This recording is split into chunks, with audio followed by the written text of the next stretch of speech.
Samantala, nilinaw ni Albay Governor Joey Salceda na hindi lahat ng nagsisibalik sa kanilang tahanan ay mga residente ng permanent danger zone. Ayon kay Salceda, ipinatutupad ng provincial government ang pagpapaputol sa kuryente at tubig ng mga bahay doon para wala nang bumalik na residente. Nagulat si Haji Camino mula sa lalawigan ng Albay, live.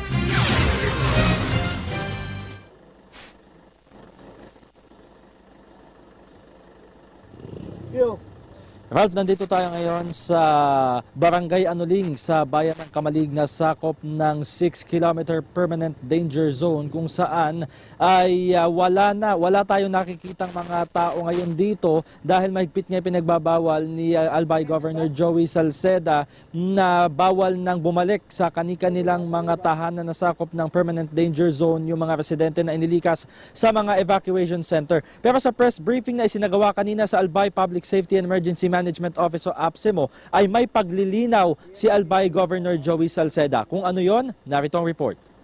Agad ang plano. Paulit-ulit magsabi, Albay Provincial Government ay pinagbabawal ang pagbalik sa permanent danger zone. Marami pa din ang sumusuway at matigas ang ulo.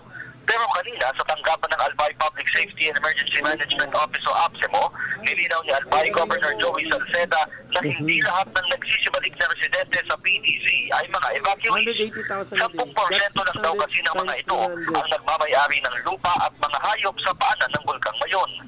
That makes it because most of the landowners do not live there. Which tells you why becomes very difficult for us to, yung mga in-evacuate natin, sabi mo 10% lang ha, wala man silang lupa doon. So ang bumabalik doon, hindi naman yung evacuee ko. Ang pumupunta doon, yung mga land-owning. Sigurado si Salceda na lahat ng mga residenteng nakatira sa PDZ ay nailikas na nila. Pwera lamang sa mga lalaki na ani ay matigas lamang ang ulo. Una nang inirekomenda ng PBOX ang No Human Activity Policy sa PDZ. Dahil dito ipinatupad ng provincial government ang pagpapaputol sa kuryente at tubig ng mga bahay doon. Sabi ni Salceda, hakbang ito para wala na talagang bumalik na residente. Susundin namin yung PBOX kung saan kami mamumutol.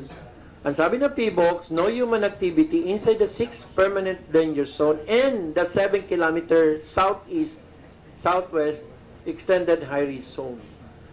Theoretically, wala na mga bahay dyan. Kasi ang Legazpi walang bahay. San Domingo walang bahay. Daraga walang bahay. Kamalig lang ang meron. Kaya doon lang sa Kamalig talaga nagkakaroon kami ng problema. Yung 740 ng Anuling, Kirangay, Suwa, Tumpa. Natanggap na ng provincial government ang ayuda mula sa national government kahapon. Kumpleto na ang relief tax para sa mga evacuees. Pero nais pa din tiyakin ni Governor Salceda ang usaping pangkalusugan. Kaya naman may hinihiling pa siya ngayon sa national government. Essentially, ang hinihingi ko pa, yun nga, yung PhilHealth na kung pwede magkaroon nasa state of calamity ang Albay, pwede delayed premiums, okay naman siya.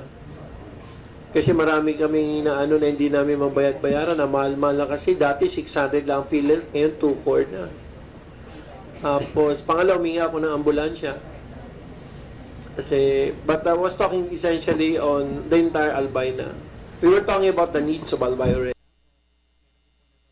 Nagdinistulang ghost town yung mga barangay na sakop ng 6-kilometer permanent danger zone. Kagaya na lamang dito sa bayan ng sa barangay Anuling kung saan ay aabot sa 3 hanggang 4 na kilometro yung layo mula sa nag-aalborotong Bulkang Mayon. Pero kapag bumibisita tayo dito sa araw ay meron tayong mangilan-ngilang mga residenteng nakikita na bumabalik dahil inaalagaan nga nila yung kanilang mga hayop gaya na lamang ng kalabaw at baka. Pero bagamat may ginagawang hakbang nga yung provincial government ng Albay para hindi na sila bumalik, kagaya na lamang ng pagtatayo nga ng mga breeding centers o pooling centers para sa mga alagang hayop. At dito sa barangay Anuling ay wala na ding kuryente at tubig dito. Kaya ibig sabihin ay talagang wala nang babalikan yung mga tao o yung mga residente na taga dito nga sa barangay Anuling.